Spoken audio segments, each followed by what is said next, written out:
मैं एक ऐसा लड़का था जो हर रोज कॉलेज जाने के लिए पागल रहता था। इसीलिए नहीं क्योंकि मैं पढ़ाई में बहुत अच्छा था, बल्कि इसीलिए क्योंकि मैं अभी अभी अपने पहले प्यार के दर्द से उभर रहा था और मुझ में अकेले रहने की ताकत नहीं बची थी। क्योंकि जब भी मैं अकेले में होता मुझे वो प्यार और उस प्यार में मिला दर्द ही याद आता था। यही कारण था कि मैं अपने आप से भी नहीं मिलना चाहता था। मैं हर रोज क्लासेस जाने वाला लड़का न जाने क्यों उस दिन क्लास करने गया ही नहीं। बस दिल ने कहा यार आज नहीं जाते हैं और मैंने दिल की बात सुन ली। लेकिन अगले दिन जैसे ही मैं वहाँ पहुँचा मेरे दोस्तों ने बताया यार जब कल तू नहीं आया था तो हमारे क्लास में बहुत ही खूबसूरत लड़की आई थी। शायद उसने नया दाखिला लिया था और यकीन मानिए पूरे क्लास से उसकी खूबसूरती की तारीफ सुनकर न जाने क्यों मुझे भी उसे देखने का मन किया और मैं भी औरों की तरह क्लास के दरवाजे पर नजर गड़ा के बैठ गया। लगभग 1 घंटे के इंतजार के बाद वो अपने फ्रेंड के साथ आई और बड़े ही प्यार से बोली,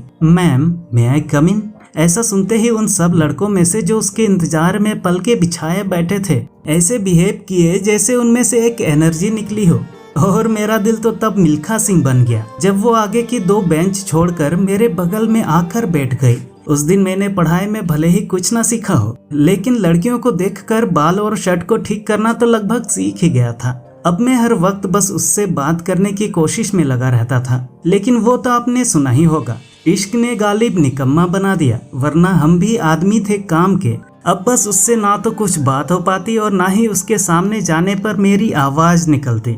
फिर मैंने सोचा यार बात तो करनी ही होगी, ऐसे कैसे चलेगा। फिर मैं पहुंचा अपने दोस्त के पास उपाय के लिए। फिर उसने गुरु ज्ञान दिया कि मैं उससे सोशल मीडिया पर बात करूं। और अगले दिन शाम को जब मैं क्लास करके घर आया तो मैंने हिम्मत जुटाई, लैपटॉप निकाला और उसे इंस्टाग्राम पर सर्च करने लगा। क्योंकि मुझे पता था कि वो सिर्फ इंस्टाग्राम ही यूज करती है। लेकिन वो कहते हैं ना, ऐसे वक्त में खुदा भी साथ छोड़ देता है। मेरे साथ भी कुछ ऐसा ही हुआ, वो नहीं मिली। अब मैं हर रोज क्लास के लिए जाता और हर रोज उससे इश्क हो जाता। एक दिन ऐसे ही इंस्टा चलाते हुए अचानक उसकी आईडी मुझे दिखी और मैंने बिना कुछ सोचे समझे फटाक से उसे फॉलो का रिक्वेस्ट भेज दिया और बस सो गया। लेकिन सोने से पहले मैंने एक पेज का प्रपोजल लिखा था और उसे सेव करके सो गया। जब मैं अगले दिन उठा तो मैंने इंस्टा खोला और देखना चाहा कि उसने मेरा रिक्वेस्ट एक्सेप्ट किया या नहीं। लेकिन मैंने देखा कि उसकी आईडी ही मुझे नहीं मिल रही है। और फिर घंटों परेशान होने के बाद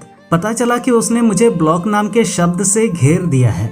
उस दिन मुझे बहुत दुख हुआ और मैंने फैसला किया कि मैं इसका कारण जाने बिना उसे नहीं छोड़ने वाला। और मैं क्लास के लिए निकल गया। लेकिन वो उस दिन वहाँ आई ही नहीं। उस दिन ही नहीं बल्कि वो किसी भी दिन वहाँ आई ही नहीं।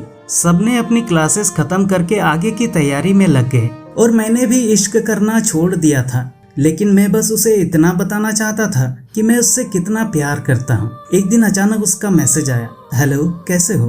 मैंने कुछ देर सोचा और फिर रिप्लाई किया, मैं ठीक हूँ, तुम कैसी हो। उसने कहा मैं भी ठीक हूँ।